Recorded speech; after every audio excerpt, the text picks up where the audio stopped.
Atenção, emissoras da rede RCR para o toque de 5 segundos.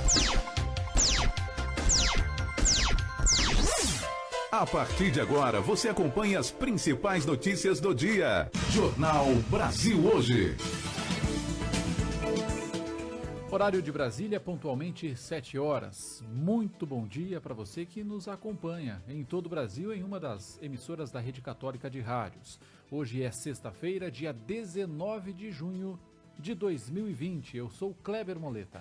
Bom dia, eu sou o Jorge Teles e vamos aos assuntos de hoje. Em live, Bolsonaro diz que não está envolvido no processo que levou à prisão de Queiroz. Abraham Van Traub deixa o Ministério da Educação e o último ato como ministro preocupa parlamentares. Gasolina e diesel ficam mais caros nesta sexta-feira. No Espírito Santo, religiosas usam de talento e criatividade para manter o trabalho espiritual e pagar as contas na pandemia.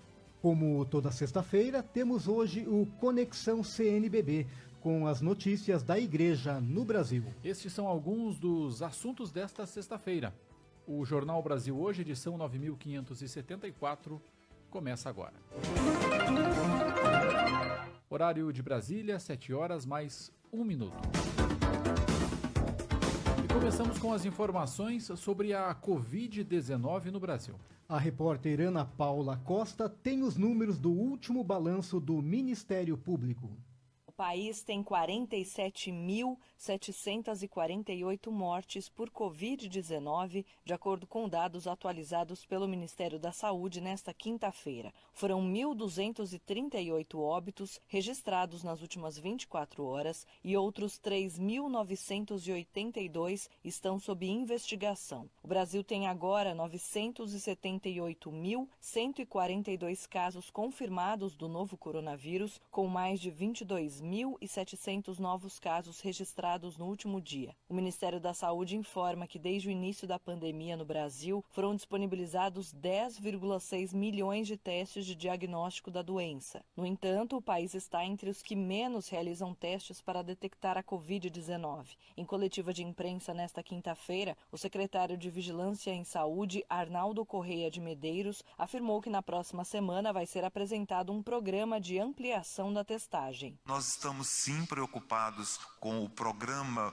de testagem do país, estamos dando toda a celeridade possível para que a testagem ela realmente de fato aconteça nas próximas semanas. Pactuamos nessa semana que passou, tanto com o CONAS como com o CONASEMS, uma abordagem mais agressiva para a testagem da população brasileira, no caso especificamente de RT-PCR. Ainda segundo o balanço divulgado pelo Ministério da Saúde, 82,4% dos municípios brasileiros já têm circulação do novo coronavírus. A região Nordeste tem o maior número de casos, com mais de 346 mil, mas a região Sudeste lidera no número de mortes, com 22.045. Pouco mais de 482 mil pessoas se recuperaram da Covid-19 e outras 448 mil permanecem em acompanhamento médico. Agência Rádio Web, com informações de Brasília, Ana Paula Costa. Muito obrigado, Ana Paula. E a Organização Mundial da Saúde espera que uma vacina contra o novo coronavírus esteja disponível até o final deste ano. Há cerca de 10 sendo testadas em humanos e entrando na fase final, segundo Soumya Swaminathan, cientista-chefe da OMS. A instituição também discute uma forma justa de distribuição das doses. A ideia é dar prioridade a profissionais da saúde e a pessoas do grupo de risco. E vamos falar agora sobre o caso Queiroz. O presidente Jair Bolsonaro disse nesta quinta-feira não estar envolvido no processo que levou à prisão do ex-assessor do então deputado estadual, filho do presidente Flávio Bolsonaro, Fabrício Queiroz. Em transmissão semanal, Bolsonaro ressaltou que Queiroz não estava foragido e que não havia mandado de prisão. Para ele, a detenção foi feita de forma espetaculosa. Parecia que estavam prendendo o maior bandido da face da terra. Mas que a justiça, eu digo, siga o teu caminho. Repito, não estava foragido e não tinha nenhum mandado de prisão contra ele. E, tranquilamente, se tivessem pedido ao advogado, eu acredito, o comparecimento dele a qualquer local, ele teria comparecido. E por que estava ali naquela região de São Paulo? Que é perto do hospital onde faz tratamento de câncer. Ainda de acordo com o presidente, a casa dele, em Bento Ribeiro, no Rio de Janeiro, não foi alvo de buscas e apreensões pela Polícia Civil do Rio de Janeiro e do Ministério Público Estadual, como foi divulgado por alguns veículos. Fabrício Queiroz foi preso em Atibaia, São Paulo, em uma casa de Frederic Wassef, advogado da família Bolsonaro, que costuma se reunir com Bolsonaro no Palácio do Planalto, onde o presidente despacha, e no Palácio da Alvorada, residência oficial da Presidência da República. A prisão de Fabrício Queiroz foi efetuada pela Polícia Civil de São Paulo e pelo Ministério Público. Depois da prisão, Queiroz foi transferido para o Rio de Janeiro de helicóptero. A mulher de Fabrício Queiroz também teve a prisão autorizada, mas não foi localizada. Horário de Brasília, 7h06. Jornal Brasil Hoje. RCR, Rede Católica de Rádio. Por favor, eu não consigo respirar. Por favor, eu não consigo respirar. Cara, você não tá vendo que tem 3 minutos que ele não se mexe? Eu não consigo respirar. Angustiante, né? Esta é a mesma angústia quando se trata de qualquer ação racista. Não dá mais. Não dá mais para respirar esses ares. Diga não ao racismo. A Signes Brasil é uma associação católica de comunicação que tem por meta o fortalecimento da paz por meio da comunicação. A entidade é mundial e de direito pontifício, ou seja, é reconhecida pelo Papa. O atual momento é de grave crise na área da saúde. As pessoas do mundo todo estão acuadas e cheias de incertezas frente ao coronavírus. Contudo, além da Covid-19, também existem outras questões sociais que têm agravado a situação da pandemia. Entre eles estão a corrupção, a falta de respeito aos cidadãos e as questões políticas, econômicas e éticas vividas pelos brasileiros. O momento é de união de forças, de garra e de muita responsabilidade com a vida do outro. Afinal, somos muitos e se somarmos em favor da vida, poderemos contribuir para minimizar os efeitos dos tantos problemas vividos na atualidade. Hoje a Signes Brasil tem os seguintes departamentos: Signes Impressos, Signes Rádio, Signes TV, Signes Jovem, Signes Educomunicação e Pesquisa. Temos a filosofia de seguir juntos, ou seja, trabalhar em parceria com outras instituições que têm sonhos e projetos semelhantes aos nossos. Um termo-chave: seguir juntos. Signes Brasil, a comunicação para uma cultura de paz. RCR, Rede Católica de Rádio. As principais notícias da sua manhã estão aqui. Jornal Brasil Hoje, Rede Católica de Rádio. Horário de Brasília, 7h08. Abraham Weintraub anunciou nesta quinta-feira que deixa o Ministério da Educação. É a 10ª baixa no governo. O nome do substituto não foi divulgado e Carlos Nadalim é cotado para ser interino. Weintraub é investigado no inquérito das fake news por defender a prisão de ministros do STF. E pouco antes de deixar o MEC, ele anulou uma portaria sobre cotas na pós-graduação. Yuri Hudson tem informações.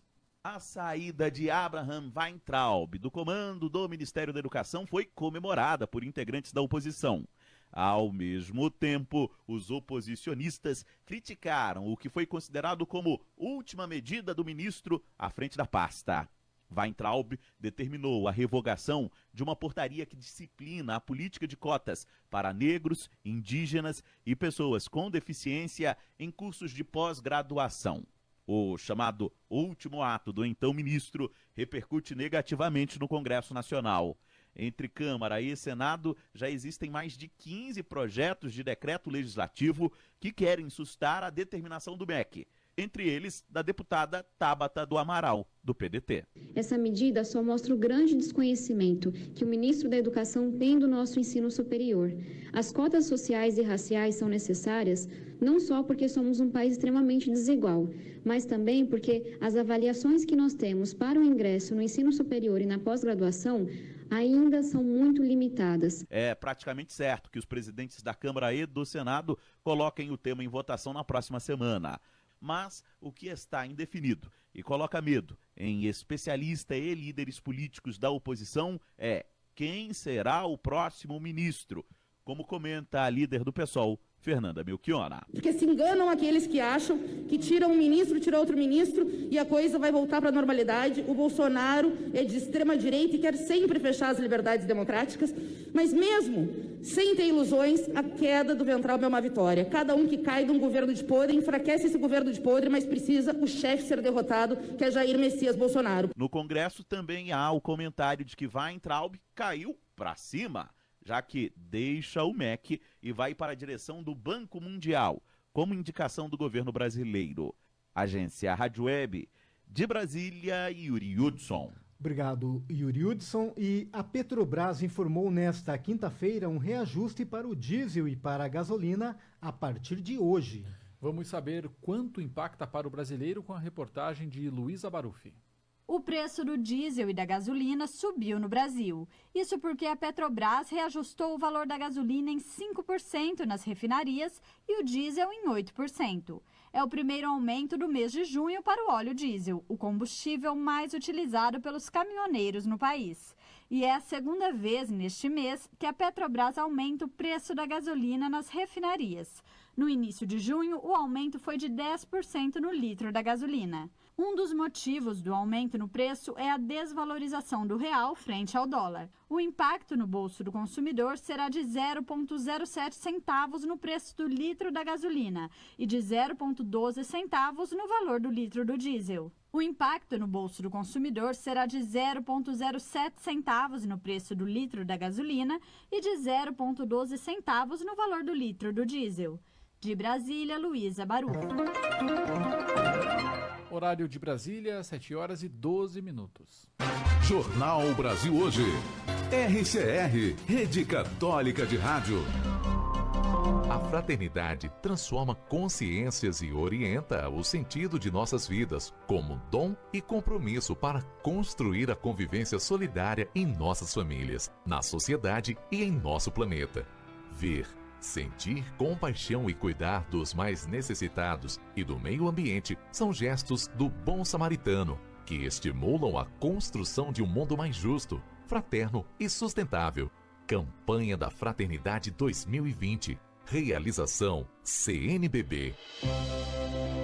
RCR, por meio da comunhão. Emissoras em todo o Brasil trabalhando de forma colaborativa e utilizando da força criativa do rádio para consolidar e disseminar a comunicação inspiradora nos ideais evangelizadores. Rede Católica de Rádio, fortalecendo a Igreja no Brasil. Junte-se a nós. Acesse rcr.org.br.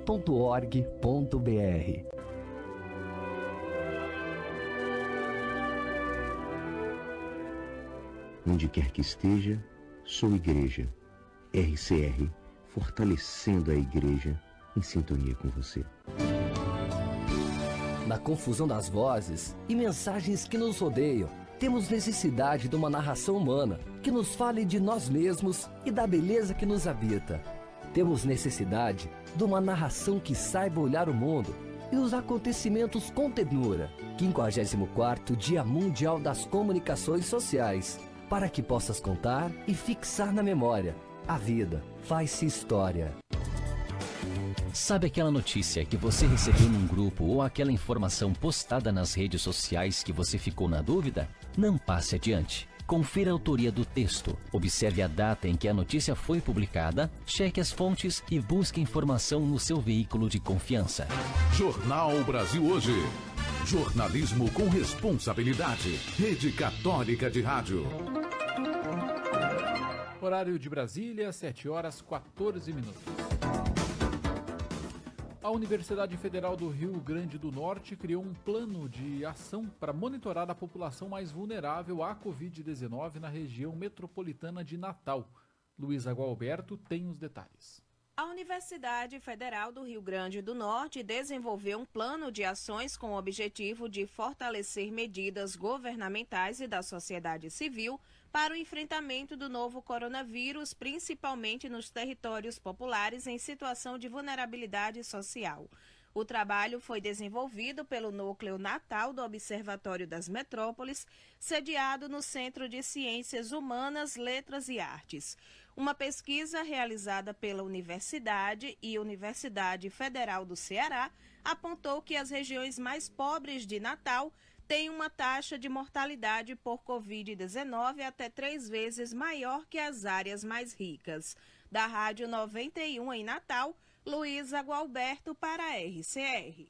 Obrigado, Luísa Gualberto. E congregações religiosas do Espírito Santo contam com a solidariedade para vencerem os desafios financeiros que surgiram com a pandemia de Covid-19. Mais informações com Juliana Freitas. Já se passaram 3 meses desde o primeiro decreto do governo do Espírito Santo, constituindo estado de emergência nos municípios capixabas e estabelecendo medidas sanitárias para prevenção, controle e contenção de riscos do surto de Covid-19. Entre as medidas está a necessidade do isolamento social, que tem afetado a rotina de muita gente. Nas congregações religiosas, a situação também não é diferente. Muitas estão passando por dificuldades financeiras e emocionais nesta pandemia.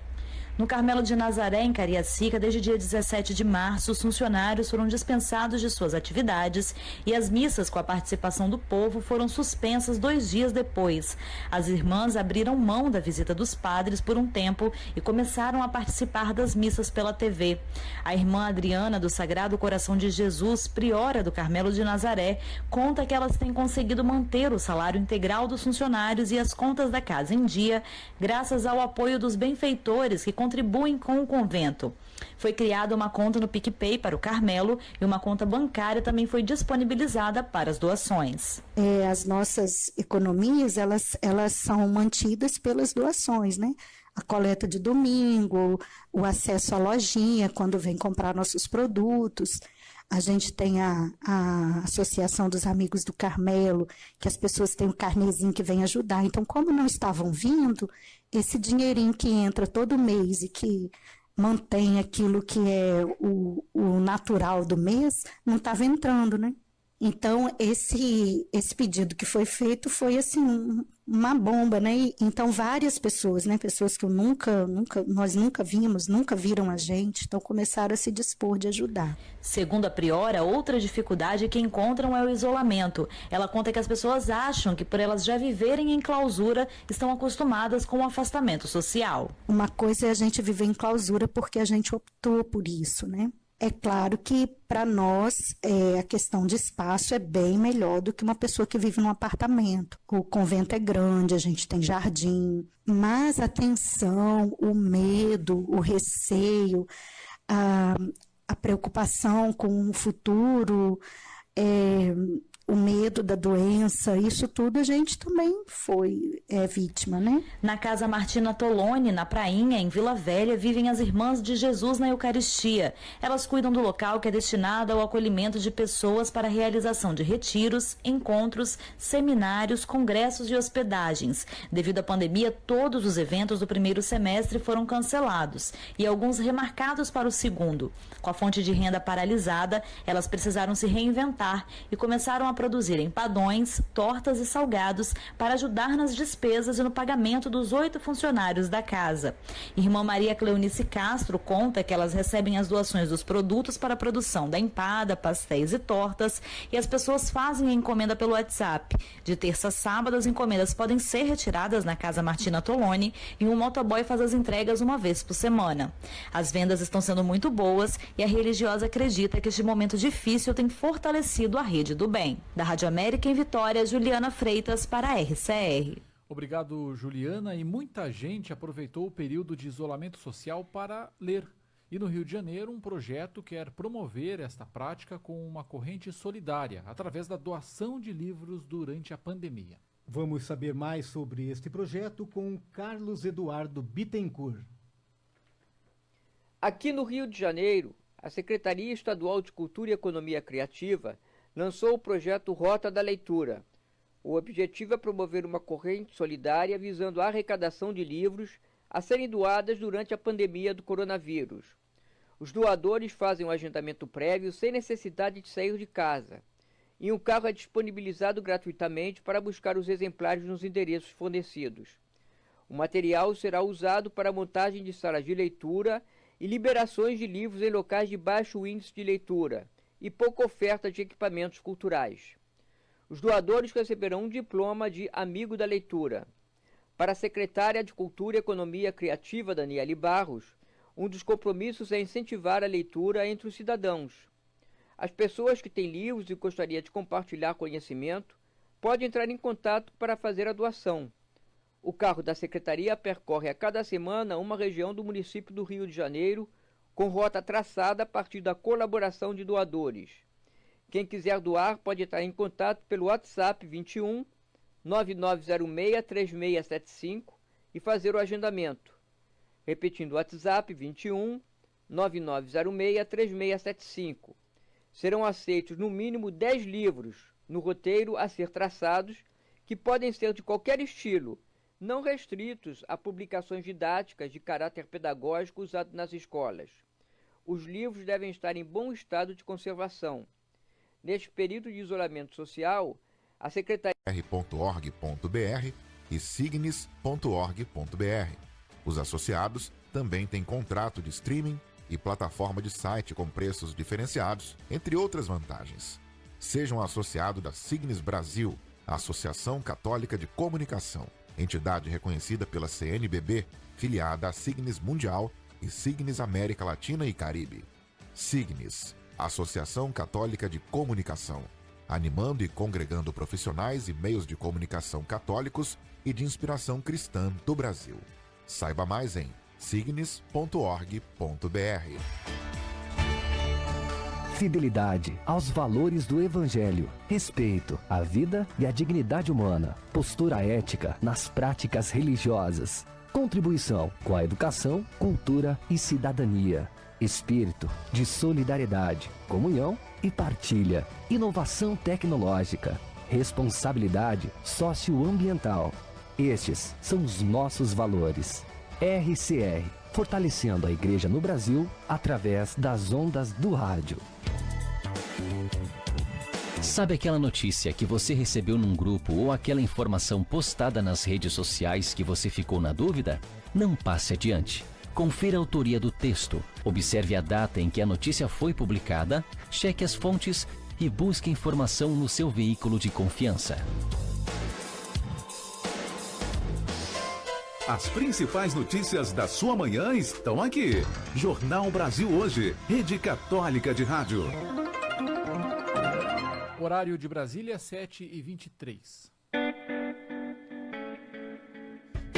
Conexão CNBB. Você conectado com as notícias da Igreja Católica no Brasil.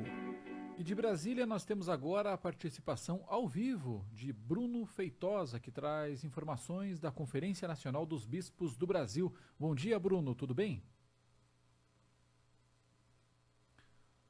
Bruno Feitosa está conosco, ele fala ao vivo direto de Brasília, vai trazer informações sobre a conferência, as informações da Conferência Nacional dos Bispos do Brasil. Um dos primeiros assuntos que trataremos é do Dia Mundial do Refugiado. A gente vai saber as ações que a CNBB está realizando em relação a esta data, essa semana que a gente está vivendo. Bruno Feitosa agora já está conosco. Bruno, bom dia. Gostaria que você falasse aos nossos ouvintes do Dia Mundial do Refugiado, como a igreja aqui do Brasil está participando destas datas. Bom dia. Bom dia, Cléber. Bom dia, Jorge, e todos os nossos ouvintes. A igreja se transformou aí essa celebração do Dia Mundial do Refugiado, que acontece amanhã, dentro da 35ª Semana do Migrante, e foi iniciada dia 14 de junho, com a missa de abertura presidida por Dom José Luiz Ferreira Salles, que é bispo da Diocese de Pesqueira, em Pernambuco, e responsável pelo setor mobilidade humana da CNBB e presidente do Serviço Pastoral do Migrante. Esse ano, a 35ª Semana do Migrante traz como o seguinte lema bíblico: onde está teu irmão, tua irmã? E há mais de 30 anos esse evento mobiliza pessoas e grupos, né, de comunidades que promovam a acolhida, a integração e defesa dos direitos, além de partilhas no campo e das experiências, né, com os povos. A CNBB, por meio da Comissão Episcopal para Ação Sócio-Transformadora, integra toda essa programação. E amanhã, às 5 horas da tarde, vai acontecer virtualmente o festival Tantos Somos, Somos Um.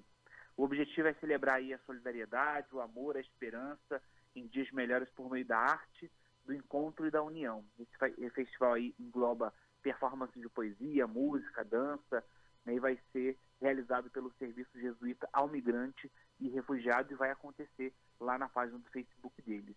Além dessa programação, né, dia 20, dia 21, vai ter uma live musical com a participação de cantoras do Brasil, do Haiti, Venezuela, Cuba, Síria, às 20 horas.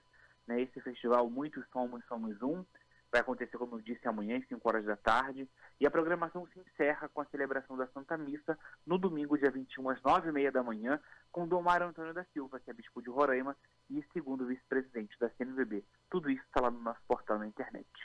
Bom dia, Bruno. É Jorge Teles. E foi lançada ontem uma ação muito pertinente para esse momento. Gostaria que você comentasse a respeito da campanha A Vida por um Fio. Essa campanha foi idealizada e organizada por uma série de organizações da sociedade civil e da Igreja Católica, entre elas a Comissão para Ação Sócio-Transformadora e a Comissão Especial para a Amazônia. A proposta é fortalecer articulações, consolidar os processos que já estão em curso e dar uma ampla visibilidade à gravidade e à intensidade da violência contra quem defende os direitos socioambientais. Era para ter acontecido em março, mas por causa da pandemia teve que ser adiada, né, o lançamento aconteceu ontem de forma virtual, né, e mais de 100 lideranças participaram. Então, a ideia é multiplicar nos territórios, né, essa ação A Vida por um Fio. Né, a data foi escolhida para o lançamento de ontem, neste mês de junho, porque coincide com os 5 anos da publicação da encíclica Laudato Si, do Papa Francisco, que trata aí sobre o cuidado com a casa comum, né, o território, os povos que nela habitam. A realidade das comunidades e lideranças ameaçadas, né, foi um dos clamores que sobressaiu das múltiplas consultas feitas na região, como expressa no documento final do Sínodo. Então, de acordo com os dados da Comissão Pastoral da Terra, de 1985 a 2019 foram assassinadas 1.973 pessoas no campo, sendo que apenas 122 casos foram julgados, com um número insignificante de condenados, ou seja, 35 mandantes e 106 executores. Essa campanha tem abrangência nacional, priorizando nessa primeira etapa, então, o contexto amazônico, né, os conflitos e as violações de direitos no campo e na floresta que acontecem nessa região. Tudo está lá no nosso portal cnbb.org.br. Eu fico por aqui, um bom dia para vocês, para todos os nossos ouvintes e até a semana que vem. Até a semana que vem. Esse foi o Bruno Feitosa que apresentou o Conexão CNBB. E seguimos ou retomamos o assunto Dia Nacional do Migrante, e em especial do Serviço Pastoral do Migrante, que está completando 35 anos. Ontem nós falamos um pouco da Semana do Migrante e ouvimos o Roberto Saraiva, da coordenação do Serviço Pastoral do Migrante. E hoje trazemos novamente a participação dele agora para falar desta data. Eu digo que nesses 35 anos a trajetória da pastoral sempre foi estimular e formar, articular e incidir junto a toda a sociedade, inclusive na igreja. E nesses 35 anos eu destaco aí o trabalho com os migrantes temporários, com aqueles que são cortadores de cana, que passaram muitos momentos escravizados, com situações de trabalho análogo, outros com tráfico de pessoas, mas o SPM surge um pouco no bojo desse trabalho, com migrantes internos, e depois mergulha de forma mais profunda no acompanhamento aos migrantes internacionais, seja bolivianos, colombianos, e várias outras instituições surgem, inclusive a partir do trabalho do SPM na cidade de São Paulo e em outros lugares do Brasil. E eu acho que o grande legado do SPM na Igreja do Brasil, sendo vinculado à Conferência Nacional dos Bispos do Brasil, é de que nós pregamos essa diversidade, de que outras entidades, feito a Caritas Brasileira, que tem um papel extremamente importante na solidariedade com os sujeitos dessa história. Então, eu diria, feito o Papa Francisco diz, que não se trata apenas de migração, se trata de humanidade. E te digo, finalizando, que o carisma scalabriniano, ele é um carisma que irradia, porque Scalabrini sempre diz que para o migrante, pátria é a terra que lhe dá o pão. Jornal Brasil Hoje. O ponto final nesta edição, que teve trabalhos técnicos de Denis Santos. Apresentação Jorge Teles e Kleber Muleta. A direção de jornalismo é de Alessandro Gomes. Produção e geração de conteúdo, Rede Católica de Rádio e Rádio Cultura de Guarapuava, no Paraná. Outras notícias você confere no site rcr.org.br. Um bom dia, bom final de semana e até segunda-feira. Bom dia, até segunda. Rede Católica de Rádios. Jornal Brasil Hoje.